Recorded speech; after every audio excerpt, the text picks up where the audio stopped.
Hello and welcome back, you guys. Today we are talking all things the Witch's Tarot.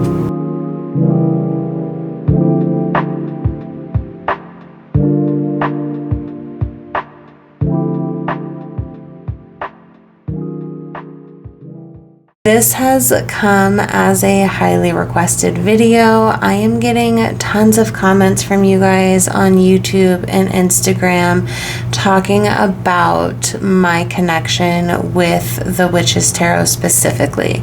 Now, this is for a number of reasons. One, I am constantly using the deck, so it is constantly in my Instagram and in my YouTube deck collection videos that I'm making for you guys.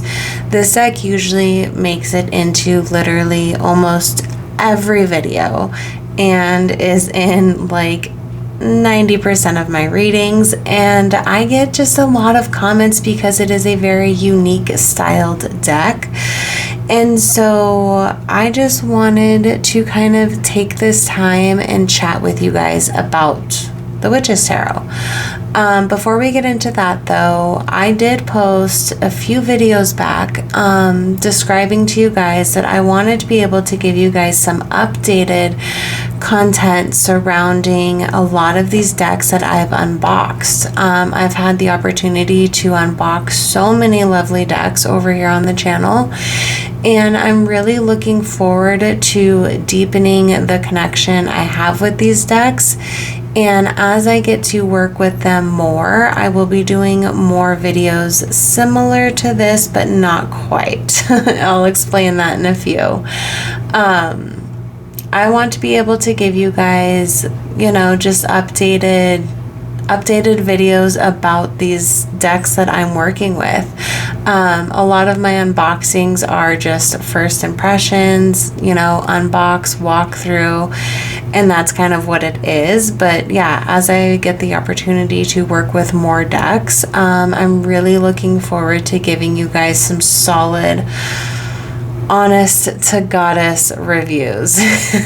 You guys deserve them, and yeah, I'm here for it. But that is to come as time goes on, and that's kind of the direction I'd like to take the channel in.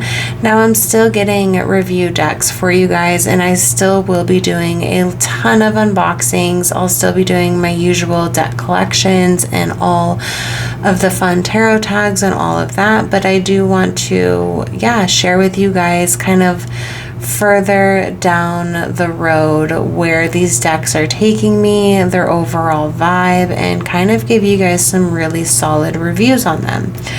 So I do not have a script for this video. I never have a script. I wing it. I'm a little bit chatty. And so today we're just kind of talking strictly with the Witch's Tarot because this is a deck that I get a lot of comments about. And I often refer to this deck as my soul deck, and so I just feel like there's a lot to unpack here. Now, I recently, excuse me. I recently wrote a SUBSTACK post about finding your soul deck and kind of what that means. And I use my connection with the Witch's Tarot as my guide in helping you guys explore your soul deck. Now, jumping back for a quick second, I don't know what I'm going to title this video as of yet, but I'm hoping as I edit it, something illuminating will come from that space, and I'll be able to title this video something really good and juicy for you guys. But I don't know yet. I do want to talk a little bit about soul deck and kind of what that means first off, and then I just kind of want to chat with you guys about the Witch's Tarot. So in my Substack post regarding a soul deck, I think it's most importantly described as a deck that you come to and you see it as a reflection of who you are. And I'm just going to take us through some of these cards as I talk. And some of these cards may trigger something that I want to bring up with you guys. But for the most part, you know, it is what it is. If you feel called to put this video on as like a podcast style, then please do so. But yeah, we're just going to roll with it today. Going back to soul deck. I refer to this deck as my soul deck. And it's not like, you know, some creators have like their husband deck or their boyfriend deck or their home deck. And for me, the Witch's Tarot is my soul deck. And I mean that in a sense that it is a deck that I come to and I see as a reflection of myself. It feels like I am holding a bit of myself from birth to death. And every experience I've ever had and have yet to have is represented somehow in these cards. And I know that is a very big and bold statement to make, but that's what this Witch's Tarot makes me feel. It is an incredibly unique style deck. It does have full frontal feminine nudity in here. If that's something you're uncomfortable with, maybe consider not watching this video and hop on to a different one of mine. But this is it's very raw in the emotions that it brings up, at least for myself. Now, I have a lot of people ask me, like, how do you read with this deck? Like, how do you read with it? And literally, I read with this deck for everything. I read with this deck for communing with the divine dark feminine. I read with this deck regarding my own personal relationships. I read with this deck as a way to self-discover attributes and aspects of myself that I may have not recognized or been in touch with for a really long time, or maybe I wish to reunite myself with them. I read for this deck for creativity and inspiration, and there's just so many ways that you can read with not only this deck but your soul deck. And this deck won't be for everybody. There's a lot of people who are like, I really enjoy seeing how you work with it, but I couldn't get to that level of comfortability with the deck or whatnot. And that's completely understandable because, you know, everyone has their own styles and their own preferences and their own everything. And so it's just important to find something that really aligns with you. Now, for example, because we're on Eight of Swords here, Eight of Swords is a card that I really, really love in the tarot, and I find it to be very intriguing. And some people will be like, okay, well, how does this image give you Eight of Swords energy? And before I ever started reading with this deck for divinatory or self-exploration or creative expression, I did a really intense and in-depth deck study. And so what I did is I went through all of these cards and I was able to tie every image to a specific memory that I have. And I have found that to be crucial in just with this deck. That's not something, I've only done 2 deck studies because I'm not necessarily always called to do them. But it was something that I wanted to explore in 2025. And so I kind of made that as like a little goal for myself, if you will. But I was able to take every image and every card within this deck and tie it to a very specific memory. And so that has been really intriguing for how I work with the deck. And also I think if you're able to do that with this deck, or at least photographic decks in general, you may have a really transformative experience with them. And so that's something that I highly recommend. If you have this deck in your collection and you're struggling to identify how you can get the most out of it or how you can connect with it, then I really, really encourage you to try and tie it to a memory that you have. And it can be a memory that the image represents, or it could be a memory that comes to mind when you see certain colors within the card. You could even tie it back to the numerology, the element of the card, just something to give your brain like a subconscious link to you and the deck. Now, you can do that with any tarot deck that you're working with, you know, or a soul deck, you could say. But it's something that I found really, really potent in connecting specifically with this deck. And so, yeah, I just wanted to touch on that.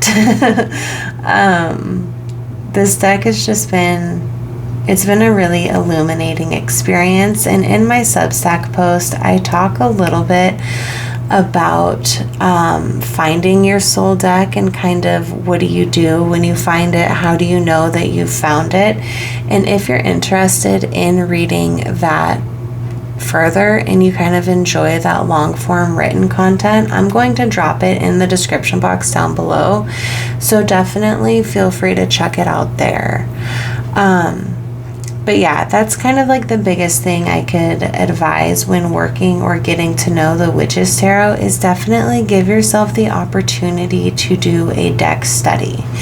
And I guess while I'm here, I could show you guys what my deck study notebook looks like. So give me just a quick second. Okay, I was able to go ahead and pull out my deck study notebook, and I'm going to just kind of clear off a little bit of space really, really quickly and just kind of show you guys a little glimpse into what I did. Now, I have not, this is my excuse me, this is my Witches Tarot deck study notebook. It was nothing fancy, you guys. This is a $2 dollar store notebook that I used, and I really enjoy these little hardcover black books. They just resonate. Now, a little something my daughters made me. How cute. Okay. So when it comes down to it, I would simply write the title of the card, and then I talk about the symbols that I find within the card. So for here we have the Page of Swords, trees, one arm raised, one down, giant leaf covering part of face, open mouth, nude. I write down the first things that kind of come to mind when I am looking at that card. And then I kind of just go intuitively, intuitive hits. What am I picking up? A moment of action, messenger, authentic to self. These are just key notes that I am not even looking in the guidebook yet. I'm just seeing organically what arises for me. And then as I go into the guidebook, I'm able to write down what they've placed inside the guidebook. So then we have curiosity, restlessness, mental energy, deception, manipulation, all talk. You get the idea. And then over here, I take a little, personal note, I guess you could say. And I wrote reckless choices that feel authentic to you, because that's just something that came through, and that ties me back into just some memories that I have that are, I know what they mean to me, and I didn't feel the need to write them down. And so that's kind of how I do my deck studies. Is they're very quick. They're not very quick, but they're like straight to the point. Now, I get overwhelmed really, really easily, and so I need a deck study practice that really resonates for myself. And so I cannot be too overbearing. Otherwise, I'll just give you guys a quick little glimpse as we go through, but I can't do something that is too overbearing because I am then not going to maintain the practice, if that makes sense. And so a lot for me is learning how to keep things manageable, and still get a lot of use out of them. And so, yeah, that's just my little, deck study on the Witch's Tarot. But I think that kind of helps to give you guys a little bit of insight on how I get to know a deck, and specifically this deck in particular. And so, yeah, it's just something that really worked for me. It was easy for me to maintain. I didn't rush myself through it, and so I worked on it for about, I don't know, I want to say like 2 months, and that was doable for me. I didn't feel bombarded by the practice of doing it, and then I was, able to just jump right into kind of working with the deck, getting to know it, using it for daily draws, and kind of seeing, just how that would look for me. And so, yeah, I don't know. I just wanted to share that bit with you, I guess. This is really rambly. You guys are getting a little soul deck vibe. You guys are getting some deck study vibe. I just wanted to take a moment and really talk with you guys about my connection with the Witch's Tarot, because I get a lot of comments about it. And yeah, I'm kind of grateful to be here and chatting with you guys about it. Now, some people find it hard to read with because of the portrait style imagery, like Page of Swords. How does this read for you with Page of Swords? And so this is where I discuss, leaf covering part of the face, one arm up, one arm down, full frontal nudity. And then it's feeling a little reckless, a little go with the wind, if you will.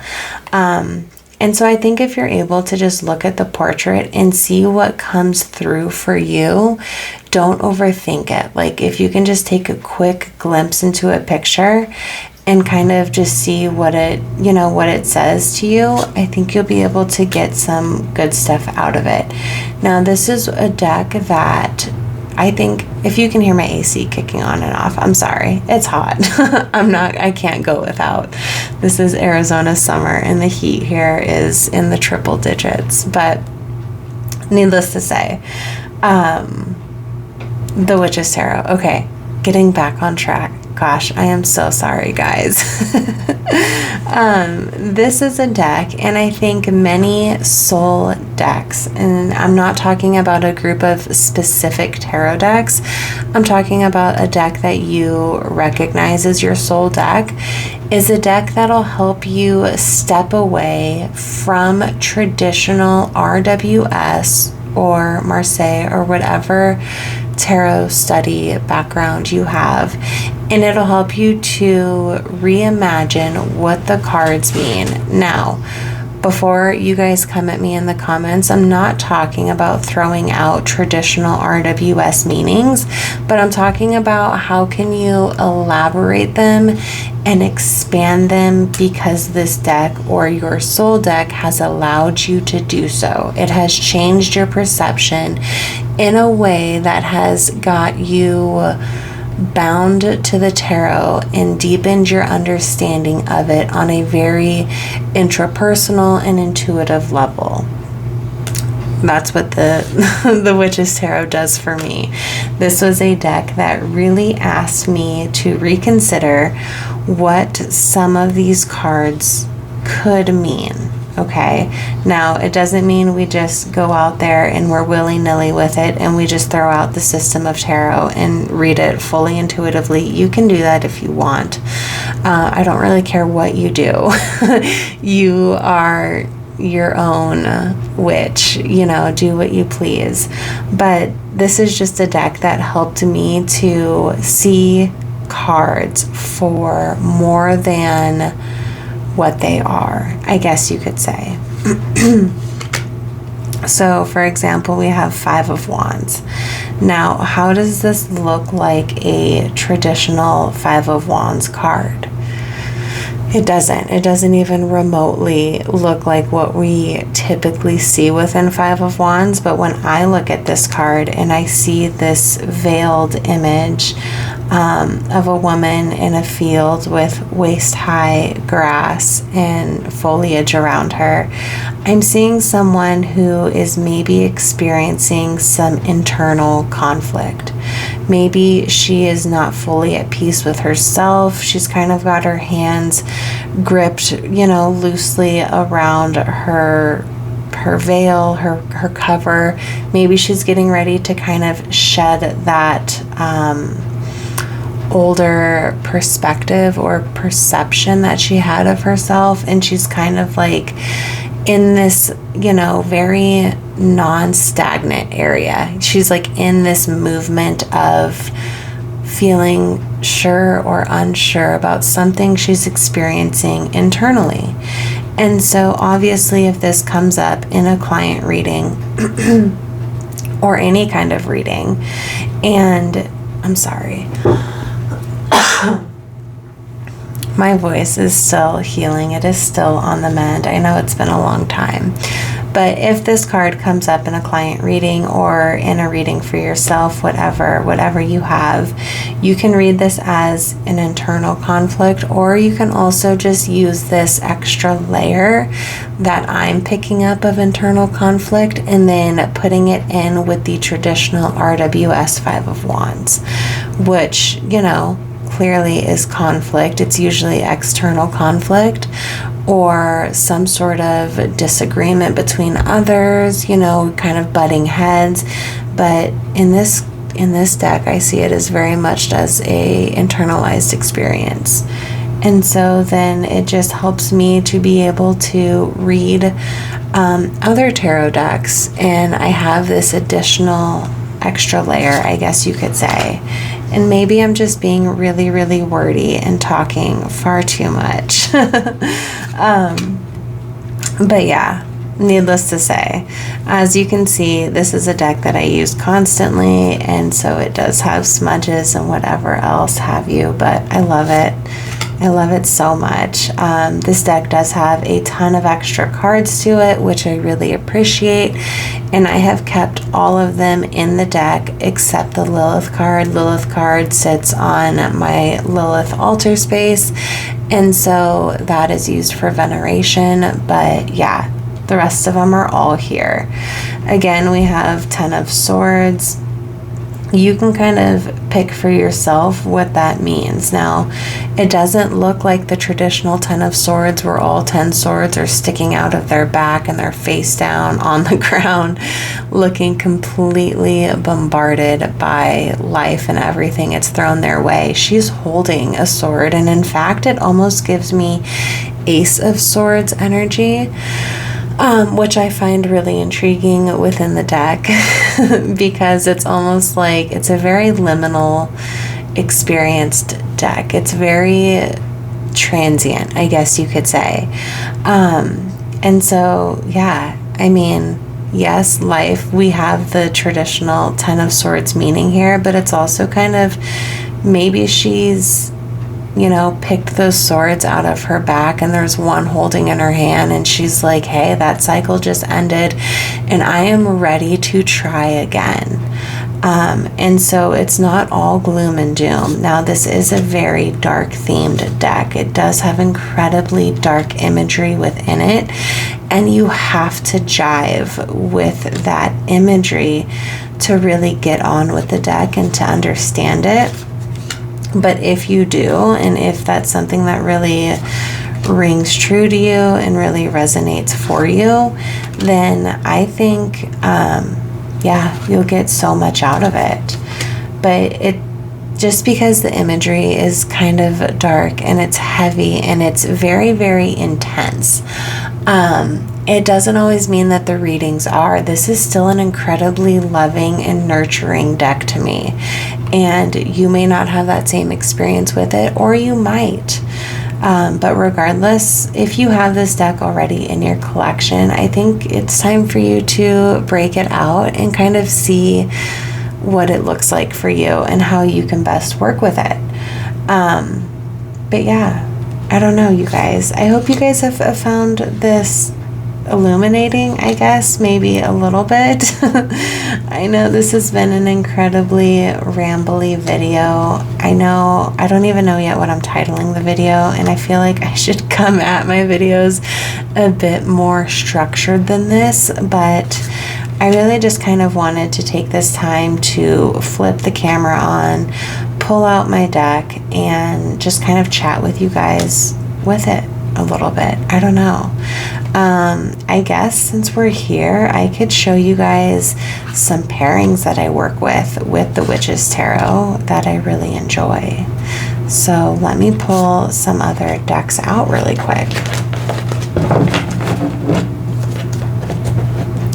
So the first one I kind of want to touch on because I've been using it so much lately is the Outlaw Oracle with the Witches Tarot. Now, I've really been enjoying the messages that that come when these guys are paired together. I think we get really, really unique imagery, collaborations, and messages that just come through. Right here we have Whiskey with the King of Wands and Monarch. Complete side note here, but the next deck that I probably talk about in more detail is going to be the Outlaw Oracle, because I was so kindly gifted this deck back in October of 2024, and I don't even have a walkthrough of her on the channel because I hadn't even started my channel then. So I'm going to be doing a full walkthrough and an entire review of the Outlaw Oracle with you guys. But yeah, this is an amazing deck. I love it so much too. But that's neither here nor there. Now, I just really like some of these cards that we get together. I think that they are really, really beautiful. I love the messages. Here we have Cactus with Endurance and Longevity with the King of Coins, and Horizon, Going the Distance, what lies ahead. This seems like a very nose to the grindstone kind of, if we were just to look at this at a quick glance, this is very like nose to the grindstone, head down, get your work done, it'll pay off. You're working for your future, you're working towards your future, don't lose sight of that. And so intuitively, these decks just read really, really nicely together. I don't know, I really appreciate them. Here we have Neon Sign, 10 of Wands, and the Highway. So we have Homecoming, Opportunity, 10 of Wands, Journeys, Self-Discovery, and Choices. Is there someone, or some sort of thing that you're homecoming to that maybe leaves you feeling really, really, really weighed down? And if that's the case, you need to make this choice and see if that's a pattern that you want to continue to explore, or if that's a cycle that you feel like should end. I just really love the way that these ones read together. We have the Outlaw, Independent, Authentic, Outlier with the World, and Longhorn, Solidarity and Strength. Now, I think these decks work really, really well together for a couple of reasons. One, they're both photographic decks, and if you know anything about me, if you've been here for any amount of time, I am a slut for a solid photographic deck, you guys. I love photographic decks. And I know that's controversial. I know there's people here that don't get along with them at all, and that's okay, but I love them. And so for that reason, I think these work really, really well together. Also, this is almost like a taboo kind of themed deck because of all of the nudity that is in it. And so with that, we have the Outlaw Oracle, and the Outlaw Oracle speaks to the heart of the outlaws and the ones who do things differently, and they are a bit taboo, and they are a bit unstructured and unpredictable. And so I think they work together, for a number of reasons. Here we have wild hearts with unbridled and adventurous, and gamblers with the Ace of Wands, and roadside motel, stability and security. Diamondback rattler with the Page of Coins and Dust Bowl, speed, primal power. Page of Coins here, and then we have darkness, blackout, and oblivion. Now, just touching back on the Witch's Tarot for a quick second, because we're here. The creator of the deck, Chris, he's super cool. I'm going to drop, obviously, the link for these decks into the description box below, and all of the good stuff as to where you can find Chris's work, but he really did an amazing job at layering imagery in these cards that you sometimes can't always see at first glance. Now, for this Page of Coins, you can absolutely see that we have like a boat, almost like a Viking style boat, that kind of covers her eyes that are also blurred out a little bit, and I find that really interesting. And then we have some shapes in the background, and if I can find some more of his other ones, this is probably one of my most favorite Queen of Wands cards. I think this is gorgeous. But let me see. There are some other ones where we have really, really, really subtle images lying in the background, and I think that that's really, really intriguing. Black coffee with justice and saloon, so clarity, fresh start, new energy, bring that with the justice energy. Then we also have this underlying escapism and hideout, which is so mysterious. I like that. I want to see, okay, so here we can even see it, and I know you can see it, but we have the moon right here.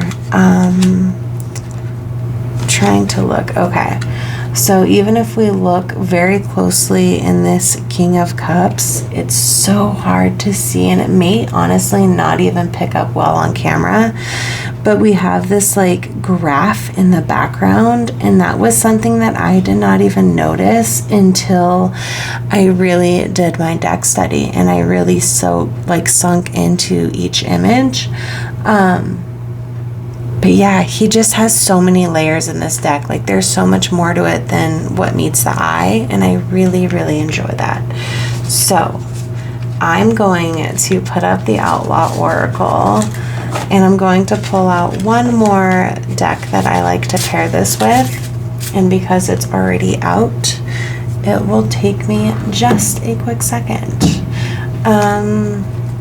Here I have the Desert Rites Oracle, and this is still partially created by the same creator of the Outlaw Oracle, Hillary Banks. She's amazing, super cool. I've been loving pairing these guys together. This has been really, really fun. It's been really sustaining.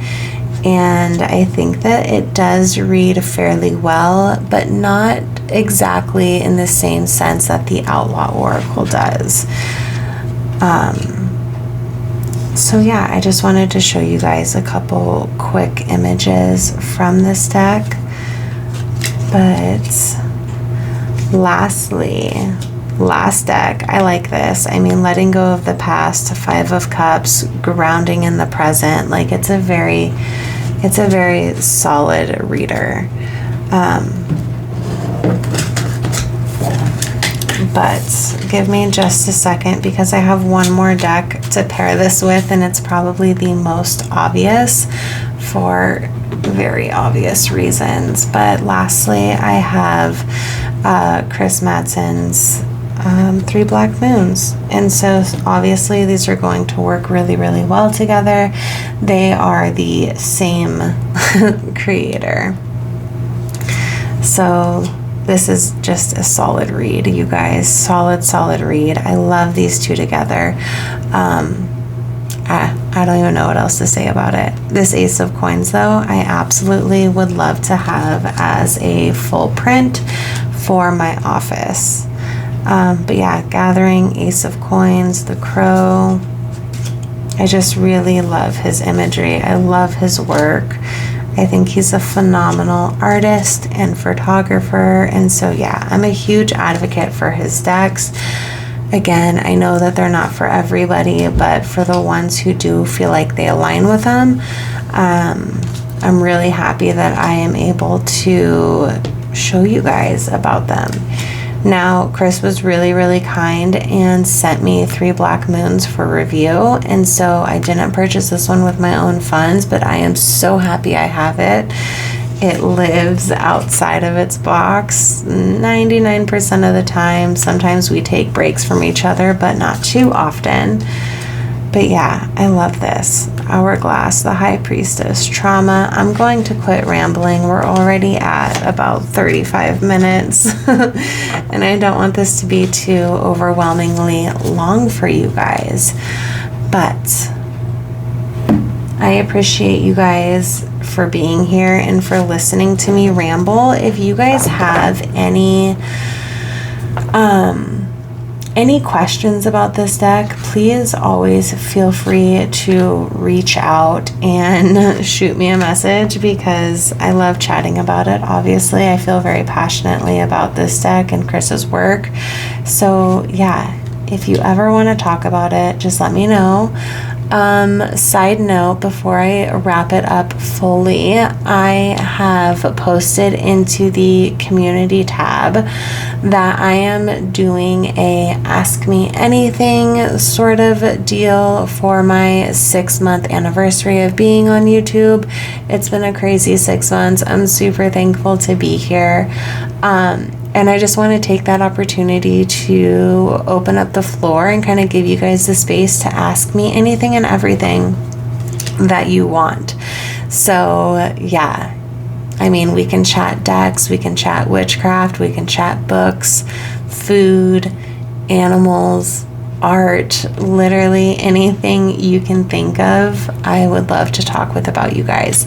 I've never actually done an introductory video, so maybe I can make that my introductory video. But yeah, I don't know. I don't think I have anything else left to say. This is my soul deck.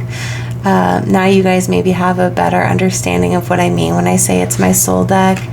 If you want to read how to find your soul deck, you know, my top 5 ways to know that you found your soul deck, that's going to be linked into the description box below. It is on Substack. I do tons of Patreon readings with this deck, so if you want to see it in further action, head on over to my Patreon, head on over to my Instagram. I give you guys glimpses of my readings there, so you guys can get a taste and a feel for my language and my writing, and to see if you want to invest in my Patreon. And just know that if you do, it is truly appreciated, because yeah, why the hell wouldn't it be? I appreciate each and every one of you. There's been so much growth on the channel lately, and I just feel really, really grateful to be here and to be in this space with you guys.